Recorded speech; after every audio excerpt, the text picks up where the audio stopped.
My fellow Americans, on Saturday, at my direction, the United States successfully concluded an airstrike in Kabul, Afghanistan that killed the emir of al-Qaeda, Ayman al-Zawahiri. You know, Zawahiri was Bin Laden's leader. He was with him the whole time. He was his number 2 man, his deputy at the time the terrorist attack of 9/11. He was deeply involved in the planning of 9/11. One of the most responsible for the attacks that murdered 2,977 people on American soil. For decades, he was the mastermind behind attacks against Americans, including the bombing of the USS Cole in 2000, which killed 17 American sailors and wounded dozens more. He played a key role in the bombing of U.S. embassies in Kenya and Tanzania, killing 224 and wounding over 4,500 others.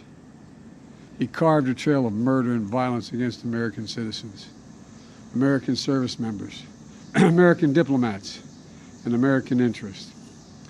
And since the United States delivered justice to Bin Laden 11 years ago, Zawahiri has been a leader of al-Qaeda, the leader. From hiding, he coordinated al-Qaeda's branches and all around the world, including setting priorities for providing operational guidance that called for and inspired attacks against U.S. targets. He made videos, including in recent weeks, calling for his followers to attack the United States and our allies. Now, justice has been delivered, and this terrorist leader is no more. People around the world no longer need to fear the vicious and determined killer. The United States continues to demonstrate our resolve and our capacity to defend the American people against those who seek to do us harm. You know, we make it clear again tonight that no matter how long it takes, no matter where you hide, if you are a threat to our people, the United States will find you and take you out. After relentlessly seeking Zawahiri for years under Presidents Bush, Obama, and Trump, our intelligence community located Zawahiri earlier this year. He had moved to downtown Kabul to reunite with members of his immediate family. After carefully considering the clear and convincing evidence of his location, I authorized a precision strike that would remove him from the battlefield once and for all. This mission was carefully planned, rigorously minimized the risk of harm to other civilians. And 1 week ago, after being advised that the conditions were optimal, I gave the final approval to go get him. And the mission was a success. None of his family members were hurt, and there were no civilian casualties.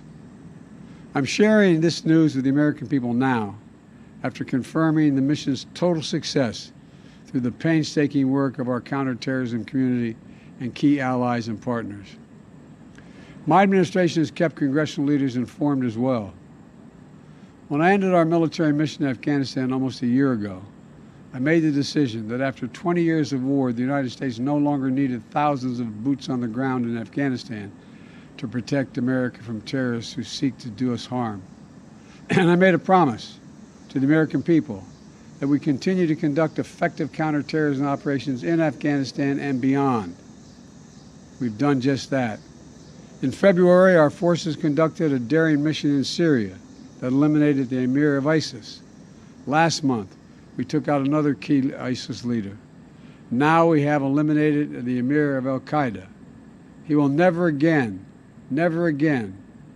allow Afghanistan to become a terrorist safe haven, because he is gone, and we're going to make sure that nothing else happens. You know, it can't be a launching pad against the United States. We're going to see to it that won't happen. This operation is a clear demonstration that we will, we can, and will always make good on the solemn pledge.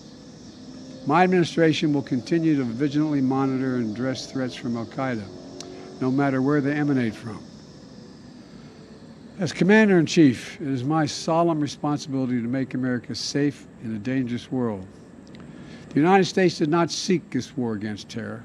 It came to us, and we answered with the same principles and resolve that have shaped us for generation upon generation: to protect the innocent, defend liberty, and we keep the light of freedom burning, a beacon for the rest of the entire world, because this is a great and defining truth about our nation and our people. We do not break. We never give in. We never back down. Last year on September 11th, I once more paid my respect to Ground Zero in New York City, at that quiet field in Shanksville at the Pentagon, standing in the memorial at Ground Zero, seeing the names of those who died forever etched in bronze is a powerful reminder of the sacred promise we made as a nation. We will never forget. The memorial also bears the quotation from Virgil: "No day shall erase you from the memory of time. No day shall erase you from the memory of time." So we continue to mourn every innocent life that was stolen on 9/11 and honor their memories. To the families who lost fathers and mothers, husbands, wives, sons and daughters, brothers and sisters, friends and co-workers on that searing September day, it is my hope that this decisive action will bring one more measure of closure. No day shall erase them from the memory of time. Today and every day, I'm so grateful for the superb patriots who serve the United States intelligence community and counterterrorism communities. They never forget. And those dedicated women and men who tirelessly work every single day to keep our country safe, to prevent future tragedies.